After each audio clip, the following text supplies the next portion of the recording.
Good morning to everyone, and thank you for tuning into the Bulletin. You're listening to the club station of the Sandton Amateur Radio Club, ZS6STN, which is operated today from the shack of ZS6MDV. Warm welcome to everyone on frequency.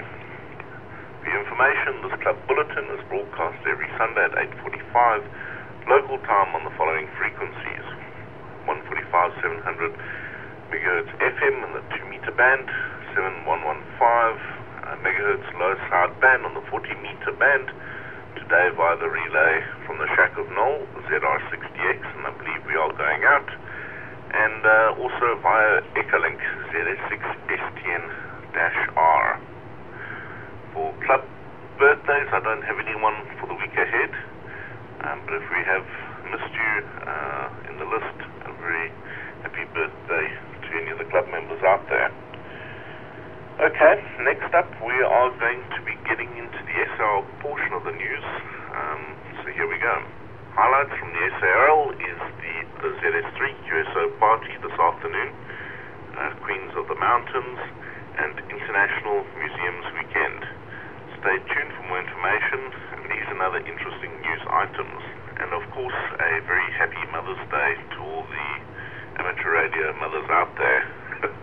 And I guess not amateur radio mothers, those who put up with our nonsense as well. Okay, and some news on the May RAE, which is just around the corner. The President and Council wishes all the candidates who are writing the radio amateur exam on Saturday the 18th of May best of luck. The ZS3 QSO party takes place this afternoon from 1500 to 1700 UTC.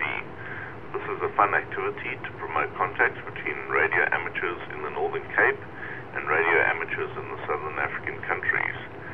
The aim is for stations outside ZS3 to work as many ZS3 stations as possible. It's a phone and CW on the 40-meter band, and the exchanges the RS or RST report and provincial or country abbreviation. Submit your log by 21:59 UTC this Friday the 17th of May to ZS3NCKLUB@gmail.com. The rules can be found on page 50 of the contest manual. Okay, next up is Queens of the Mountain, will be held on the 1st to the 3rd of June. The goal of this YL Summits on the Air, which is a SOTA event, is to encourage and inspire YLs to get on the air and on mountains for SOTA. There will be multiple special event stations across the United States on the air for a fun weekend of sisterhood on the summits. Special certificates will be available for YLs activating and chasing.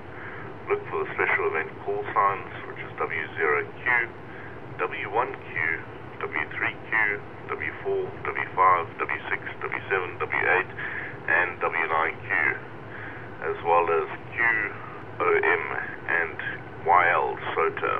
So keep an ear out for that one at the beginning of the month. Next up, we're SOTA Watch 3. For more information or questions, email Amy, AG7GP, at ag7gp.amy@gmail.com.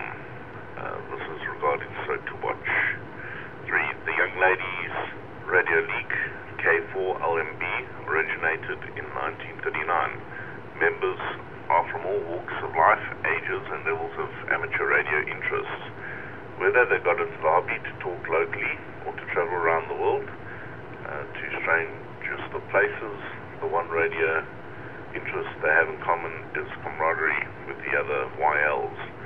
To learn more, visit ylrl.net. Next up is International Museums on the Air weekend. Okay, International Museums weekend, the IMW 2024, will take place on the 15th, 16th, 22nd and 23rd of June.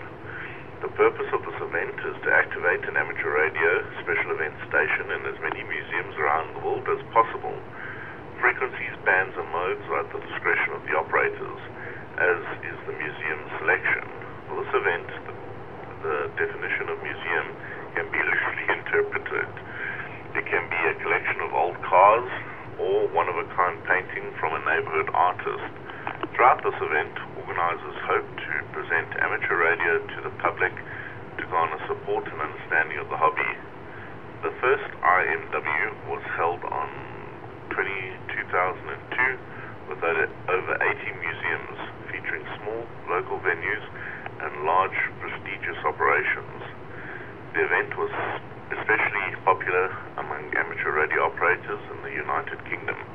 For more information about registration and event awards, visit radio-amateur-IMW and you'll find out more there. Okay, next up will be contest news. Okay, the Wednesday 80-meter club contest is the club activity. The scores of individual operators are added together to get a club score and encourage amateurs to achieve their worked or ZS grid squares on 80 meters. The second leg will be run from 1700 to 1800 UTC on Wednesday the 15th of May. The exchange is your name, your club name or abbreviation, and your 4-character grid square. Submit your log sheet, very important, by the 21:59 UTC on Monday the 20th of May to contest at sarl.org.za. Really got to remember to submit those logs, Farkey. Okay, 24 logs were received for the ZS4 QSO party held on Sunday the 14th of April. In first place, Michael, ZS4 BHF with 159 points. Second place, the Sasselberg Amateur Radio Club, ZS4 SRK, operated by Dani, ZS4 DB, with 91 points. In the third position was Nico, ZS4 November, with 84 points.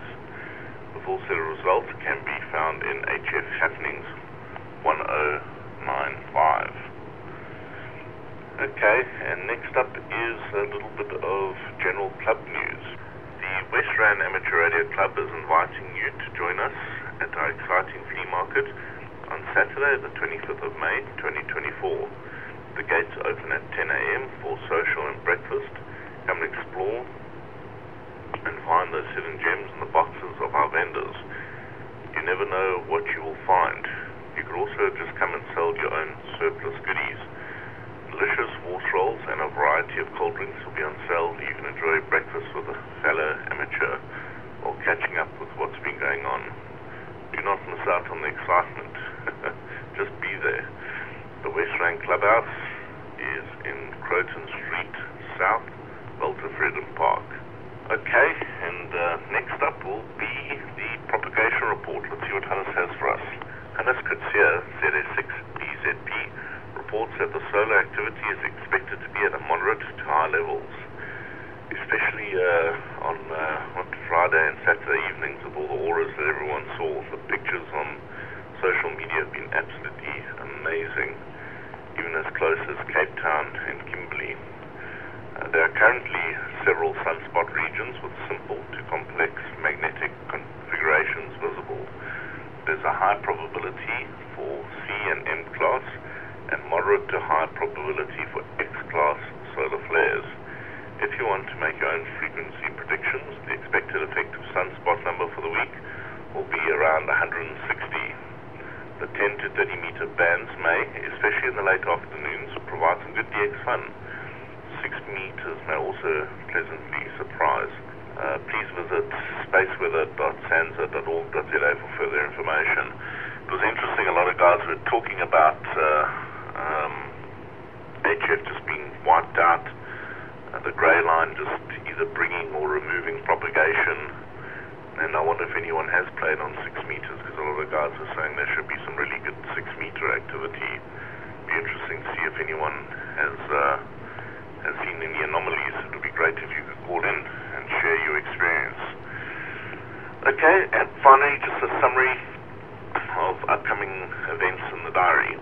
So today is the ZS3 QSO party. The 15th of May is the SARL Wednesday 80 meter club contest. On the 17th of of May is World Telecommunications Day. 17th to 19th May is the Dayton Hamvention. 18th of May is the May RAE.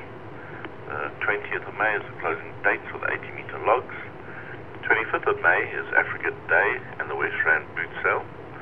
25th and 26th of May is the CQWPX CW contest. The 1st and 2nd of June is the Region 1 CW Field Day. So that is the diary of upcoming events. I unfortunately do not have a topic of interest today, so we will go straight towards call-ins for club-related news. I'm not sure if anyone's out there to give us some RAE news, and I'm sure that Keith will be standing by. In fact, instead of just doing a general call, Keith, can I call you in for your updates, please?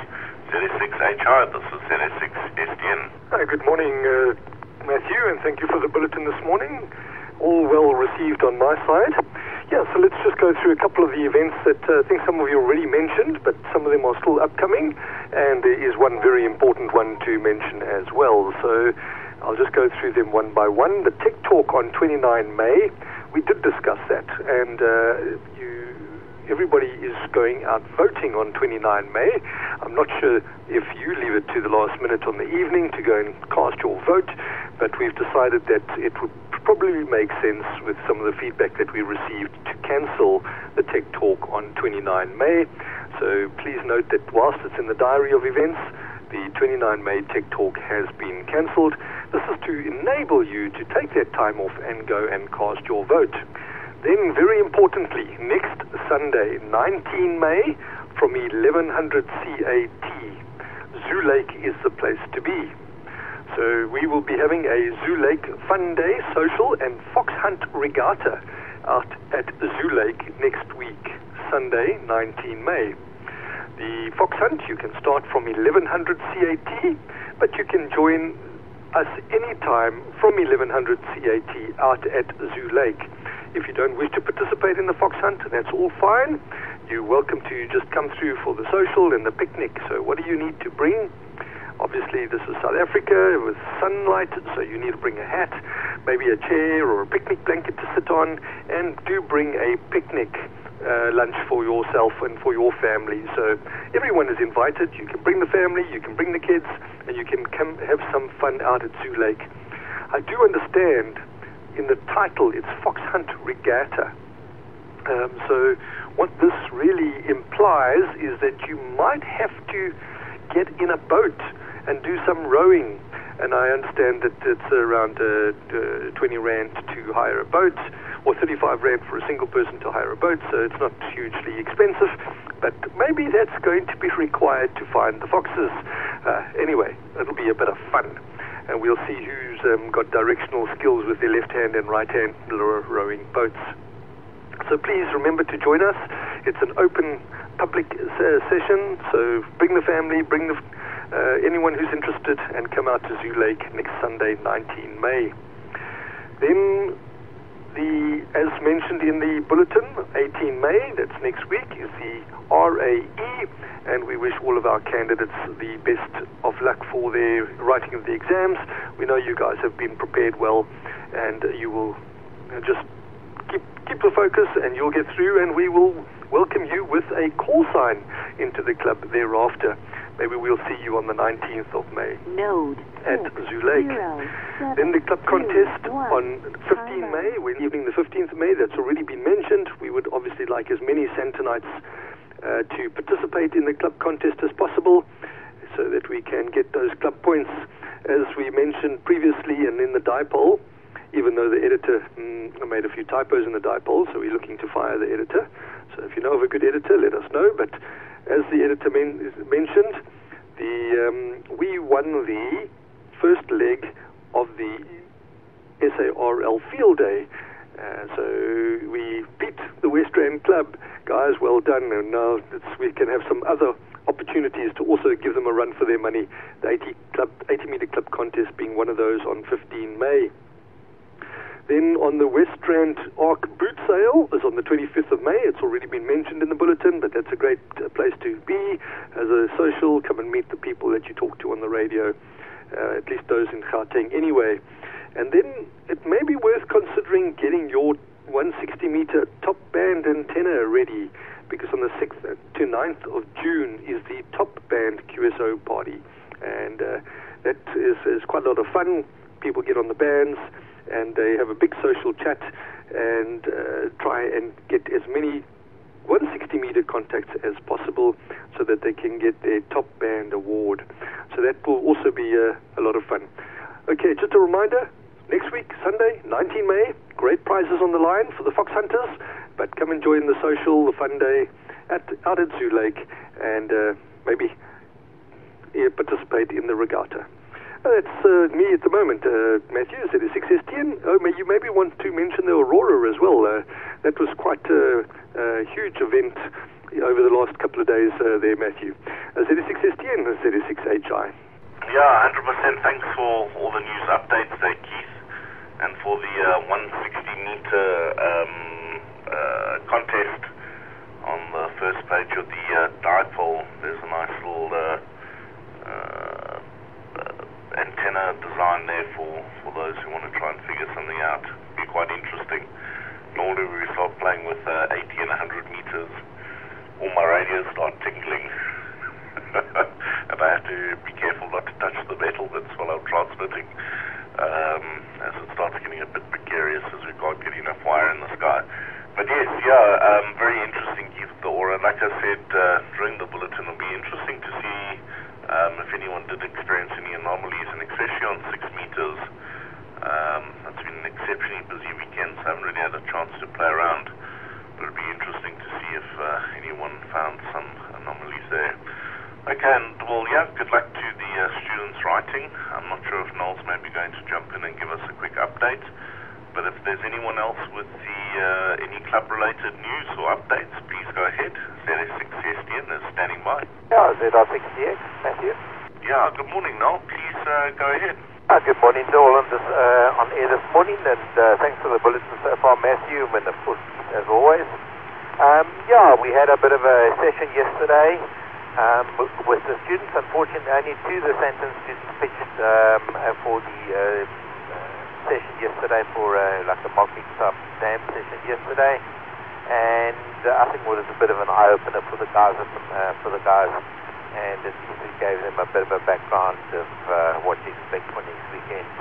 So it was all, as we all know, it was held at the West End Club, and I just want to say thanks very much to the guys at the West End Club for the use of the facilities and everything. Just made it worthwhile going there and doing a couple of things at the West End Club, and it's nice to see that the Sandton Club and the West End Club working together to further amateur radio operators out there.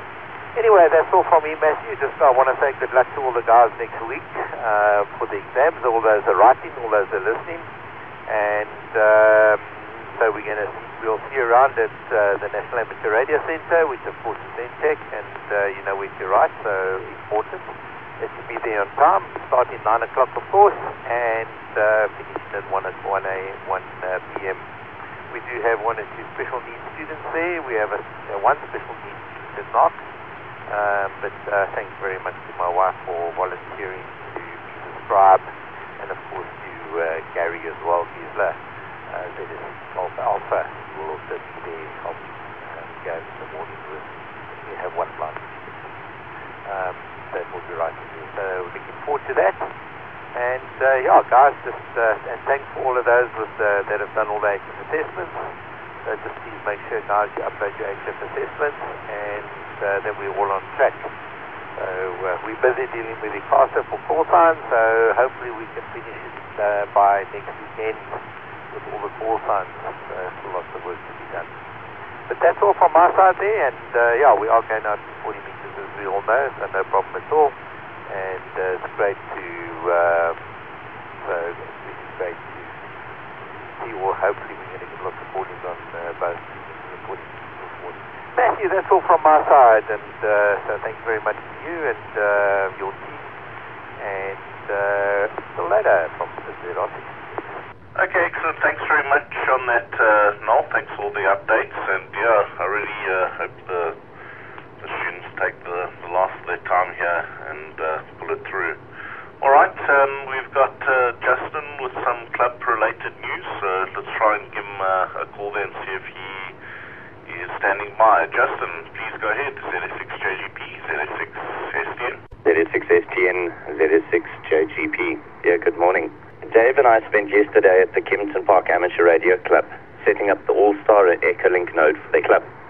Alas, we had some issues and let the magic smoke out of one of the components. Hopefully we'll be online a little later today.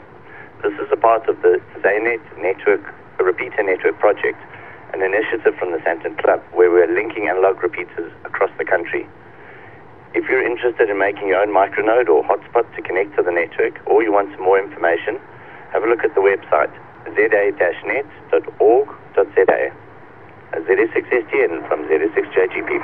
Okay, excellent. Thanks very much for that, Justin. And very interesting on these nodes that you guys have been working hard on. I'm really struggling to get through to the repeater via handy myself, so I'm looking at setting up a node at home.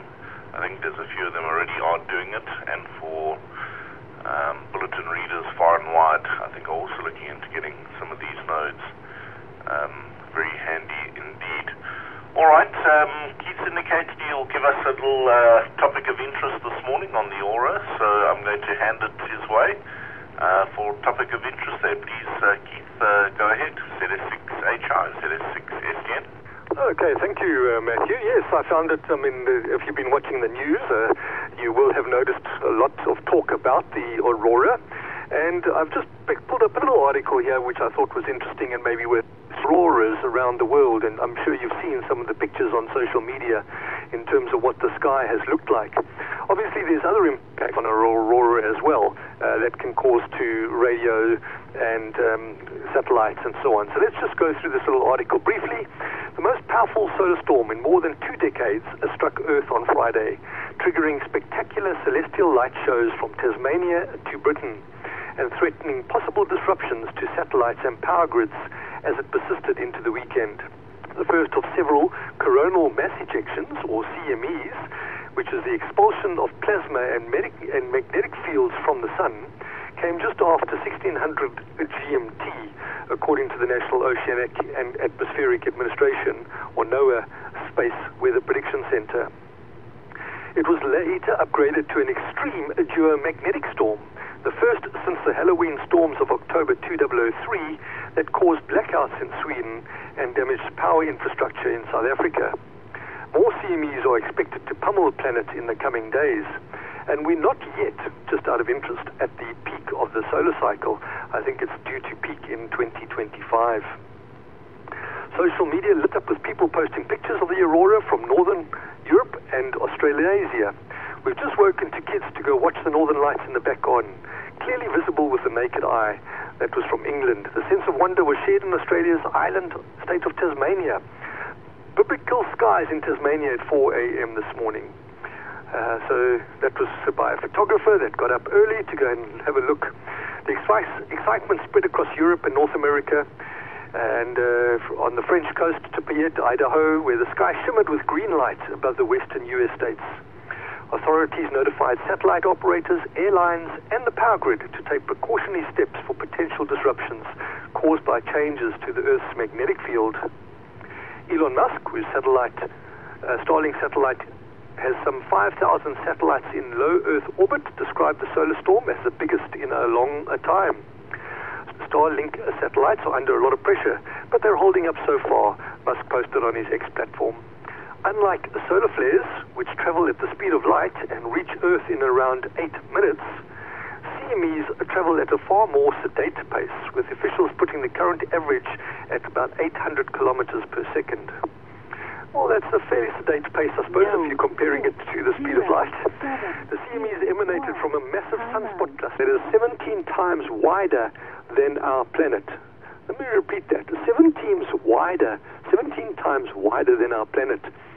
The sun is approaching its peak of its 11-year cycle, and this brings heightened activity. So let me just see. Filter the. There's just lots of pictures now. And spacecraft and pigeons. Fluctuating magnetic fields associated with geomagnetic storms induce currents in long wires, including power lines, which can potentially lead to blackouts. Long pipelines can also become electrified, leading to engineering problems. So yeah, Matthew was talking about touching something on the 160-meter antenna. Well, maybe this is also one of those events. Spacecraft are also at risk from high doses of radiation, although the atmosphere prevents this from reaching Earth. NASA has a dedicated team that looks into astronaut safety and can ask astronauts on the International Space Station to move to places within the outpost that are better shielded. Following one particularly strong flare, the U.S. Weather Prediction Center said users of high-frequency radio signals may experience temporary degradation or complete loss of signal on much of the sunlit side of Earth. Even pigeons and other species that have internal biological compasses could be affected. Pigeon handlers have noted a reduction in birds coming home during geomagnetic storms. The most powerful geomagnetic storm in recorded history, known as the Carrington event, after the British astronomer Richard Carrington, occurred in September 1859. Excess currents on telegraph lines at that time caused electrical shocks to technicians and even set some telegraph equipment ablaze. Well, there you have it. I mean, if you've been watching the social media, or if you haven't, go and have a look. Some of those pictures are really spectacular of this latest CME event geomagnetic storm. ZS6STN, ZS6HI. Excellent. Thanks very much for that, Keith. Yeah, very, very interesting indeed. I've seen quite a lot of pictures locally. I must actually share them on our WhatsApp group for the Sandton Club. Some very interesting pictures, even taken around South Africa. The sun giveth and taketh away on the bands there. Okay, I've got Brandon as well on the side who would like to give us a quick update with regards to some SOTA news. Let me call him in there. Brandon, go ahead. ZS6STN is standing by. ZS6STN, ZS6 Lima Zulu. Good morning, Matthew. Keith, thanks for all of that. I just want to share quickly some of those discussions. We're having a group of operators who've been involved in SOTA over the last couple of months, and after a very successful autumn weekend last week, where I think we probably broke a few records in SOTA history, the number of summits activated and what have you. But there's been some interest expressed in how one goes about actually organizing SOTA and the planning and using various tools from Google Earth to some of the SOTA applications, things like planning routes and navigation, electronic logging and uploading, which makes things a lot easier, and just the workflow, the basic workflow around SOTA. So planning a little get-together. I've offered my QTH, and that would probably be, we're still trying to finalize it. I think it's the weekend of the 25th or 26th of May, if I'm not mistaken, and we can have a little fry and possibly a couple of beers after the important stuff. So if there's anyone who's interested in SOTA beyond the guys who've already indicated that they're keen, pop me a message. My email address you can pick up on QRZ, and I'm sure if you can't find that, I'm sure Keith would be happy to relay that to me. So anyone interested, whether you're planning on doing a SOTA or just interested in how it all works, give us a shout and you would be more than welcome. All right, back to you, Matthew. ZS6STN from ZS6 Lima Zulu. Yeah, thanks very much for that, Brandon. I must say, SOTA has been a very interesting activity to be a part of over the last year or so. And for those who don't know what it's about, definitely something to look into. Summits on there, and it's always great for either setting up your own summit and people chasing you, or when people set up their summits, there's a good WhatsApp group to keep everyone informed of who's doing what. So good opportunities to chase people, both during the week, days, weekends. There can be quite a bit of activity. So if you are finding the band's a little quiet and looking for an additional thing to chase, definitely something to look into. All right, thanks to all the participants this morning, listening and helping, and topics of interest, and keeping us up to date of what's going on. Noel and everyone else for their contributions.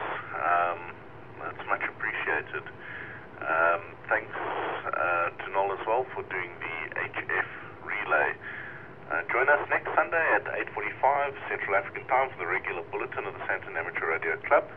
And just a reminder that most bulletins, if not all, are recorded, as well as tech talks, etc., and put onto our YouTube page. So if you look up ZS6STN, you can get the audio recordings. So if you've missed out, you can listen via YouTube. Normally a day or two later, the audio is uploaded, so keep that in mind. This brings a close to the weekly club bulletin of the Sandton Amateur Radio Club ZS6STN. ZS6STN was operated today by ZS6MDB. Thanks to all the listeners and 73. ZS6STN now relinquishes all frequencies for general use. 73, everyone.